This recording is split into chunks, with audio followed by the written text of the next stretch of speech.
Film की शुरुआत अक्टूबर 1972 में होती है, जहां एक रग्बी टीम मैच के लिए प्लेन के जरिए दूसरे मुल्क जा रही। इनमें से कई सारे लोग ऐसे थे जो पहली बार मुल्क से बाहर जा रहे थे। कुछ प्लेयर्स की फैमिली मेंबर्स भी उनके साथ आ गई थी। जैसे प्लेन उड़ा, कुछ ही देर में बर्फीले इलाकों में पहुंच जाता है, लेकिन अचानक ही उनका प्लेन जोरों से हिलने लगा। फिर अचानक ही वहाँ पर बर्फ का तूफान आ जाता है, जिससे प्लेन बेकाबू होकर नीचे की तरफ जाने लगता है। लेकिन फिर भी पायलट्स ने इस खतरनाक तूफान से प्लेन को निकालने की कोशिश की, लेकिन प्लेन कंट्रोल में ही नहीं आ रहा था। तो अंदर की सारी चीजें इधर उधर गिरने लगती है। पर अचानक ही प्लेन एक काफी बड़े पत्थर से टकरा जाता है, जिससे वो दो हिस्सों में टूट गया। कुछ ही देर में प्लेन के सामने वाला हिस्सा भी बर्फ में जाकर टकरा जाता है। इससे सारे लोग जोरदार तरीके से आगे की तरफ गिर जाते हैं। सामान भी बिखर गया और इस हादसे की वजह से कई सारे लोग मौके पर ही मारे जाते हैं। कुछ देर के बाद वो लोग जो बिल्कुल सही सलामत थे, वो फंसे हुए लोगों को बाहर निकालते हैं। परेशानी का माहौल था, हर तरफ खून ही खून फैला हुआ था, लेकिन यहाँ पर सब लोगों ने एक दूसरे को संभाला, हिम्मत दी। अब दो लड़के कैबिन खोलकर पायलट के पास जाते हैं, जिसकी भी हालत बहुत खराब थी और अगले ही पल वो भी दम तोड़ देता है। देखते ही देखते रात हो गई। टेम्परेचर भी तेजी से गिरने लगता है, क्योंकि ठंड से उनका बुरा हाल हो रहा था। इसलिए वो प्लेन के बड़े से छेद को सामान और लाशों से ढक देते हैं। सर्दी से बचने के लिए अंदर जाकर छुप गए। सभी लोग इस हादसे की वजह से काफी दुखी, गहरे सदमे में थे। कुछ तो डर की वजह से चिल्ला भी रहे थे। तब बाकियों ने जैसे तैसे उनको सहारा दिया। अगली सुबह जब ये उठी तो देखा कि 4-5 और लोग ठंड की वजह से मारे गए। अब तक तूफान भी थम चुका था, इसलिए वो लोग बाहर आ गए, लेकिन दूर दूर तक ने बर्फ के अलावा और कुछ दिखाई नहीं दे रहा था। साथ ही ये जगह काफी नीचे को भी थी और वो नहीं जानती थी कि पता नहीं हम कब तक यहाँ फंसे रहे। तो जिंदा रहने के लिए वो इंतजाम करने लगे। उन्होंने सारे बैग्स और सामान को चेक किया, खाने पीने और जरूरत का सामान वहाँ से इकट्ठा कर लिया। अपना सारा काम खत्म करने के बाद वो एक जगह पर बैठ जाती है। उन्हें खाना दिया गया, जो वो खाती तो है, लेकिन साथ में ये सोचकर परेशान हो रही थी कि हमारे पास थोड़ा सा खाना है, जो न जाने हमें कब तक चलाना होगा। अब अचानक वहाँ से एक प्लेन गुजरने लगता है। इन लोगों में एक उम्मीद उठी, इसलिए वो जोर जोर से चिल्लाने लगते हैं ताकि प्लेन इनकी आवाज सुनकर रुक जाए। लेकिन इसका कोई फायदा नहीं हुआ, क्योंकि प्लेन काफी दूर था, तो वो ऐसे वहाँ से चला गया। अब तीसरे दिन एक लड़के नैंडो को होश आ गई। नैंडो की हालत बहुत खराब थी, चेहरा भी बिगड़ गया था, लेकिन फिर भी जैसे तैसे वो रेंगते हुए अपनी बहन के पास चला जाता है। बहन की हालत भी बेहद खराब थी। जब नैंडो से अपने मॉम डैड के बारे में पूछता है तो उसे पता चला कि उनकी तो मौत हो गई है। इससे दोनों बहन भाई काफी दुखी हो जाती हैं। अब पीने के लिए इनको पानी चाहिए था, तो बर्फ पिघलाकर ये उसका पानी बनाती, जैसे तैसे पीकर गुजारा करती है। साथ ही बैग से उन्होंने बाहर एक्स का निशान बना दिया, ताकि जो भी यहाँ से गुजरे वो ये निशान देख ले, तो वो लोग समझ जाए कि यहाँ पर लोग फंसे हुए हैं जिनको मदद की जरूरत है। अब अगले दिन एक और प्लेन आया, लेकिन वो भी इनकी मदद नहीं कर सकता था, क्योंकि काफी दूर था। जिससे ये लोग समझ गए कि गवर्नमेंट को पता ही नहीं है कि इस वक्त हम कहाँ हैं। इसलिए गवर्नमेंट प्लेन्स को यहाँ भेजने की बजाय अलग अलग जगह पर भेज रही है, क्योंकि उन्हें इन लोगों की एग्जैक्ट लोकेशन पता ही नहीं है। अब तभी इन्हें याद आया कि प्लेन के पिछले हिस्से में कुछ बैटरीज थी, तो हो सकता है कि उनकी मदद से हम प्लेन का रेडियो चला सकें, जो इस वक्त खराब हो गया है। तो अब इस वजह से ये उस हिस्से को ढूंढना चाहती थी। जैसे ये थोड़ा ऊपर गई, इन्होंने देखा कि जो हमारा प्लेन तबाह हुआ है वो जगह तो यहाँ से दिखाई नहीं दे रही। तो यही वजह है कि किसी भी प्लेन ने हमारी तरफ नहीं देखा। जाहिर है इस वजह से कोई भी हमारी मदद के लिए नहीं पहुँच सकता। अब ऊपर की बर्फ खिसकने लगी, तो इन्होंने वापस लौटने का फैसला किया। अब ऐसे दिन गुजरते गए और एक हफ्ते के बाद इनका सारा खाना खत्म हो जाता है। अब इस इलाके में ना तो जानवर थे और ना ही कोई पेड़ पौधे जिनको खाकर वो गुजारा कर सकते, इसीलिए पत्थरों पर जमी हुई काई ही खाकर गुजारा करती है। लेकिन उसका जायका भी बहुत कड़वा था। भूख से तंग आकर नैंडो कहता है कि अगर मुझे लाशों का मांस भी खाना पड़ा तो मैं वो भी खा जाऊंगा। उसकी इस बात पर कुछ लोग राजी हो गए, जबकि कुछ लोगों की इस बात को लेकर आपस में बहस छिड़ गई। टाइम के साथ साथ उनकी भूख इतनी बढ़ गई कि वो अपने जूते, उसके लेसेस, यहाँ तक कि सिगरेट्स भी खाने लगती है। अब अगली सुबह जैसे हुई नैंडो देखता है कि उसकी बहन ने भी दम तोड़ दिया। वो बहुत दुखी था कि मॉम डैड के बाद आज मेरी बहन भी चल बसी। ये देखकर एक लड़का काफी दुखी हो गया। वो अपने मॉम डैड के लिए खत लिखता है। ऐसे फिर इन्हें 21 दिन हो गई। इनमें से कुछ लोग तो भूख की वजह से पागल हो रहे थे, वो कुछ भी खाने को तैयार थे, इसलिए बाकियों ने उनकी हालत देखकर उन्हें लाशें खाने की इजाजत दे दी। फिर कुछ लोग बाहर गए, कांच के टुकड़ों से लाशों का मांस काट कर खाने लगते हैं। और अब सिर्फ यहाँ 5 लोग ही ऐसे थे जो लाशों का मांस खाना नहीं चाहते थे, क्योंकि उनका मानना था कि हम कैनिबल आदमखोर कभी नहीं बनेंगे, बल्कि उससे बेहतर मरना पसंद करेंगे। कुछ देर के बाद खोजने पर इन्हें बर्फ में एक बैग मिला। अंदर चेक करने पर इन्हें रेडियो मिलता है। इन्होंने अपना अपना दिमाग लगाकर वो एंटीना बनाया और अब जैसे रेडियो सुना इन्हें पता चला कि गवर्नमेंट ने इनको ढूंढने के लिए 60 से ज्यादा बार प्लेन्स भेजी थी, लेकिन कोई भी इनको ढूंढने में कामयाब नहीं हुआ। तो इसलिए गवर्नमेंट ने ये समझ लिया कि प्लेन तबाह हो गया और वो सारे लोग मारे गए। ये सुनकर वो बहुत दुखी हो जाते हैं। यहाँ उनकी हिम्मत जवाब दे रही थी। तो बचे हुए 5 लोगों को भी अब मांस खाकर ही गुजारा करना पड़ता है, क्योंकि ये सुनने के बाद अब वो सारे लोग जान चुके थे कि अब हमें बचाने के लिए कोई नहीं आने वाला। कुछ देर के बाद प्लेन का पिछला हिस्सा ढूंढने के लिए फिर से 3 लड़के निकल जाते हैं। थोड़ा चलने पर इन्हें टूटा हुआ मलबा मिला, कुछ लाशें भी। चलते चलते क्योंकि इन्हें रात हो गई थी तो सोने की वो कोशिश करती है, पर सो ही नहीं पाती क्योंकि रात भर वहाँ पर बर्फ का तूफान आता रहता है। अगली सुबह जब ये उठे तो पूरी तरह बर्फ से ढके हुए थे। अब जिंदा तो थे लेकिन हालत बहुत खराब थी। एक को नजर नहीं आ रहा था जबकि बाकी तो बहुत कमजोर हो गई थी। इसलिए अब वो चारों लोग मलबे में बैठकर वापस नीचे आ गए। ये खौफनाक नजारा देखकर वो लड़का जिसने अभी तक मांस नहीं खाया था वो भी चुपचाप मांस खा लेता है।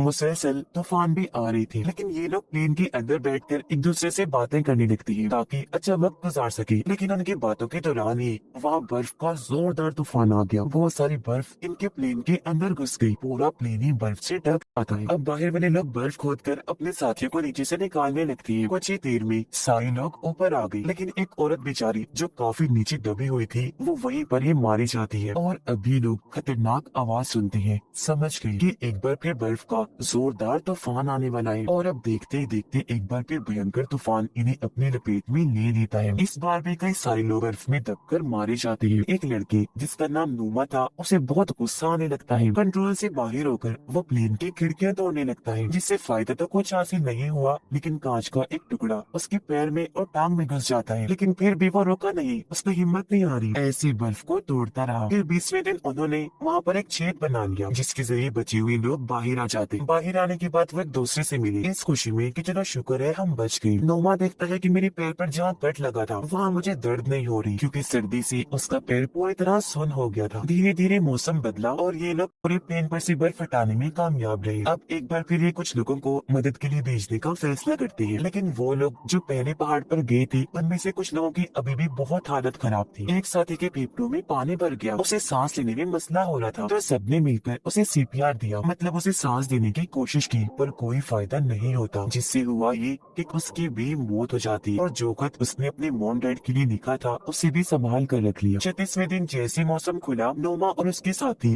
ढेर सारे कपड़े पहनकर मदद के लिए वहाँ से निकल जाते हैं, लेकिन बीच रास्ते में ही नोमा गिर जाता है क्योंकि उसके पैर में बहुत दर्द हो रही थी। बाकियों ने जब जाकर चेक किया तो उन्होंने देखा कि उसके पैर का जख्म काफी गहरा हो गया है, इसलिए उन्होंने नोमा को वापस ले जाने का फैसला किया, पर उसने जवाब दिया कि नहीं दोस्तों, तुम लोग आगे बढ़ो, मैं खुद वापस चला जाऊंगा। वो बेचारा जैसे तैसे वापस आ तो गया, लेकिन उसकी हालत इतनी खराब थी, वो इतना थक गया था कि आते ही बेहोश हो जाता है। जबकि वो लोग जो मदद के लिए आगे बढ़ रहे थे वो ये देखकर काफी खुश हो जाते हैं कि हमारे सामने प्लेन का पिछला हिस्सा पड़ा हुआ है जो आखिर अब उन्होंने ढूंढ लिया था। प्लेन का वो हिस्सा देखते ही उन्होंने यहाँ पर अपने बाकी साथियों को भी बुला लिया। यहाँ पर जो सामान था वो सारा उन्होंने इकट्ठा कर लिया। सामान में बहुत सारे साफ कपड़े, खाने का सामान और बहुत सारे चॉकलेट्स थी। इन्हें यहाँ पर वो बैटरीज भी मिल जाती है जिन्हें प्लेन में डालकर ये रेडियो के जरिए सिग्नल भेजने की कोशिश करते हैं, लेकिन आगे से कोई जवाब नहीं आया क्योंकि रेडियो खराब था, जिससे ये लोग सही समझ रहे। लेकिन जब इनको एहसास हुआ कि रेडियो खराब है तो थक हार कर ये वहीं बैठ जाते हैं। नोमा का जख्म भी दिन ब दिन बढ़ता जा रहा था जो उसके पूरे जिस्म पर ही फैल गया था। अब नोमा अपनी हालत देखकर समझ गया था कि मेरे पास ज्यादा टाइम नहीं है, जल्दी में मर जाऊंगा, इसलिए उसने खाना पीना बंद कर दिया ताकि मेरे हिस्से का खाना मेरे साथी खाकर जिंदा रह सके। इस बार उन्हें प्लेन के पिछले वाले हिस्से से काफी बड़ा वाटरप्रूफ कपड़ा मिला जिसमें पानी नहीं जा सकता था, तो उसे जोड़कर सीकर किसी तरह उन्होंने काफी बड़ा स्लीपिंग बैग बनाया जिसके अंदर जाकर ये आसानी से सो सकते थे। इन्होंने एक छोटी रेडियो में खबर सुनी कि हालांकि इन्हें यहाँ पर फंसे हुए 58 दिन हो गए हैं, लेकिन अब भी एयरफोर्स उन्हें ढूंढने के लिए एक आखिरी प्लेन भेज रही है, इस उम्मीद के साथ कि अगर ये लोग जिंदा हैं तो एयरफोर्स को मिल जाए। ये सुनकर कुछ लोगों ने कहा कि मदद के लिए हमें ऊपर जाना होगा। अब नोमा इनसे काफी दुख भरी आवाज में कहता है कि सुनो मेरी बात दोस्तों, अगर मैं मर जाऊं तो मुझे खा लेना, क्योंकि अगर तुम सब में से एक भी जिंदा बच गया ना तो मेरे और हमारे बाकी साथियों की मौत जाया नहीं जाए। इतना बोलते ही उसने दम तोड़ दिया। उसके हाथ में एक नोट था जिस पर लिखा हुआ था, दोस्तों तुम्हारे लिए मरकर मैं इमोर्टल बन गया हूँ, मतलब मर कर भी मैं जिंदा ही हूँ। उसकी ये अल्फाज सुनकर सारे लोग काफी दुखी हो गए, मगर साथ साथ उनके अंदर हौसला भी पैदा हो गया था। इनके कुछ साथी फिर से मदद के लिए निकल जाते हैं और अब आखिर वो पहाड़ की चोटी पर पहुँच जाते हैं, पर वो ये देखकर काफी हैरान रह गए कि अभी तो और भी काफी लंबा सफर पड़ा हुआ है, इसलिए वो लोग यहाँ पर बैठकर सोचने लगते हैं। उन्हें ख्याल भी आया कि हम वापस चले जाते हैं, लेकिन क्योंकि वो अपनी हिम्मत टूटने देना नहीं चाहते थे तो कैसे भी करके आगे जाने का फैसला करते हैं। अब इनकी मेहनत रंग ले आई थी, क्योंकि कुछ दूर चलने पर इन्हें साफ पानी की नदी भी मिल जाती है, जिसमें से ये खूब पानी पीकर अपनी प्यास बुझाते। तभी अचानक कुछ दूर घोड़े पर सवार इन्हें एक आदमी नजर आया, जिसे देखकर ये खुशी से पागल हो जाते हैं। ये मदद के लिए चिल्ला रही थी, लेकिन आदमी उनकी बात को समझ नहीं पाता, इसीलिए वो एक कागज और पेन को इनकी तरफ फेंकता है। तब इन लोगों ने अपनी पूरी कहानी लिखकर उससे मदद मांगी। वो आदमी कागज को लेकर फौरन भागा, शहर में आकर ऑफिसर्स को दे देता है। तब इस बारे में फौरन एयरफोर्स की रेस्क्यू टीम को बता दिया गया, ताकि उनकी मदद को वो लोग जा सके। अब वो आदमी फिर से नैंडो और उसके दोस्त के पास आ जाता है, उन्हें अपने घर लेकर गया और ढेर सारा खाना खिलाता है। कुछ ही देर में ये पूरा इलाका रिपोर्टर से भर गया, जो उन दोनों से कई तरह के सवाल करते हैं। अब इनके वो साथी जो बर्फीले पहाड़ों में फंसे हुए थे, वो भी रेडियो के जरिए ये खबर सुन लेते हैं। जब उन्हें पता चला कि हमारी मदद के लिए यहाँ लोगों को भेजा जा रहा है, तो उन्होंने अपने हाथ मुंह धोए और सारा सामान पैक कर लिया ताकि यहाँ से निकल सके। और अब आखिरकार 71वें दिन हेलीकॉप्टर नैंडो और उसके दोस्त के जरिए यहाँ पर आ गए बचे हुए लोगों को बचाने के लिए। हेलीकॉप्टर्स को देखकर सारे लोग खुशी से झूम उठते हैं और इस तरह बचे हुए 16 लोगों को फौरन बचा लिया गया। फिर जल्दी उन्हें शहर लाया जाता है, जहाँ उनकी फैमिली वाले बेसब्री से उनका इंतजार कर रहे थे। अब वो सारे लोग एक दूसरे से मिलकर बहुत खुश हो जाते हैं, जिसके बाद उन्हें हॉस्पिटल ले जाया गया। यहाँ पर हजारों की तादाद में लोगों ने उनका हीरोज की तरह वेलकम किया, क्योंकि इन्होंने इतनी मुसीबत के वक्त भी हौसला नहीं हारा, तो अपनी बहादुरी की वजह से ये वहाँ से बच निकले। लेकिन इस रात ये लोग एक दूसरे से अलग नहीं सोए, सब इकट्ठे ही थे, क्योंकि उस हादसे का सदमा इनमें बहुत गहरा था, उससे बाहर निकल नहीं पा रही थी। और उन्हें इस बात की खुशी थी कि हमने थोड़ी बहुत कोशिश की और हम बचा लिए गए। वो डट के खड़े रहे कि जीना है तो जीना, जिस वजह से उनके सामने मुश्किल वक्त भी हार गया। जिसके साथ इस फिल्म की कहानी भी यहीं पर खत्म हो जाती है।